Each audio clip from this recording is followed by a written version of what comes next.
Hey, what's up guys? This is Anthony from Anthony's Customs, and for this review we're going to be looking at the Elite SHIPMASTER RTAS VADUMEE. This is from the Halo 3 line, the metal edition batch of figures, so he comes with a medal, obviously. He also comes with his energy sword and a plasma grenade with weapons peg. Technically you could say he comes with armor that can come off, but since he's a campaign character, you're really not supposed to take it off. In fact, the helmet doesn't even come off.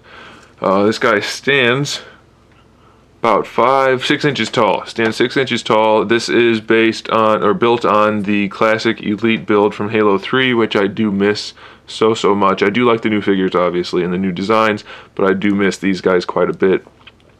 Really cool figure. What sets this guy apart from the other Elites is he's got a mix match bit of armor. These shoulder pads, I don't remember which ones they are, Flight maybe.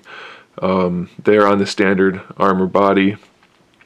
And he's got the combat helmet, and he's got his jaws cut off. The two of his 4 jaw pieces, mandibles, are cut off, which they did a pretty good job on. It looks cool. It looks pretty accurate for in-game. The helmet pieces do warp a little bit, but a little hot water will fix that. Paint job throughout the figure is pretty decent. It's not perfect, but it is definitely good enough. You can see the little blue lights throughout the figure. Nice wash detailing, different shades of gray throughout. The texturing on the undersuit is done really well. It's dry brushed to show the texture. Just really cool figure. The translucent energy sword, plasma sword, has some pink shading, purple shading through it, so that's pretty cool as well.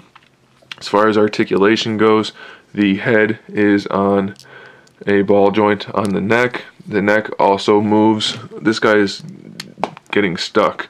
All of his joints are getting stuck, and the armor does pop off. So I'm going to have to describe the articulation because a lot of it's not actually moving for me to show you. So the head is on a ball joint. It gives you pretty good range of motion. There we go. We got the neck moving. The neck is on a ball joint as well. So pretty good range of motion for the head. Pretty much anything you need to do, you'll be able to do. It's not the best, but it's pretty good. The shoulders are on ball hinges, so it swivels and has a hinge on it. It's kind of a reverse ball hinge, but it's effectively the same thing. You can see the hinge part on the outside rather than the inside. And then there's the bicep swivel, and then the shoulder itself will rotate, but mine are both stuck on each side, so I can't show you.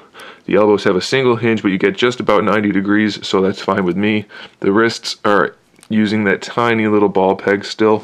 I don't care for that. It's super fragile, and if it gets stuck like it is now, it's very easy to break. This one is not stuck, luckily, though, so I can show you. The fingers are hinged. That's an upgrade to the original Elite mold. The other ones didn't have a hinge. These do, so you have no trouble at all having them hold their accessories. And it's a pretty good job of being hidden too, so that's nice. The torso is on a ball joint, so pretty good range of motion. Swivel, forward, backward, side to side. Not really anything to complain about there. The hips are the same as the Arbiter figure. They swivel on that inner piece, and then the outer piece swivels around that. There's also a little bit of a hinge in there, so pretty good range of motion. Anything you need to do, you'll be able to do, so that's fine by me. He's got the bulkier knees, which technically the Arbiter should have had. The Arbiter should be at least the same build, if not bigger, than these guys, and they made him all skinny, so I don't know what's up with that. But they did. So he's got the thicker body, the bigger knees, better articulation, better range of motion. No swivel in the knee, though. The ankles are on a weird joint. It swivels at the top inside there, where it connects to the top of the boot there. It swivels in there. It has a hinge, which only has 2 positions, forward and backward, and then it swivels at the bottom as well. So you're going to really have to play with it to get it the way you want it, but it does work. And even though he doesn't have flat feet, once you get the feet the way you want them, you can get him to stand no problem at all.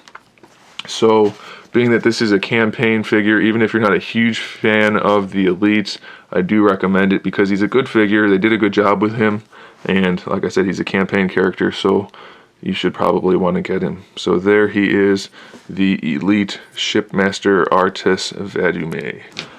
Or however you pronounce it, I don't know. That's how I call him, how I pronounce it. So there he is, guys. Thanks for watching. Stay tuned for more figure reviews, more custom figures, and other good stuff. And in the meantime, keep collecting.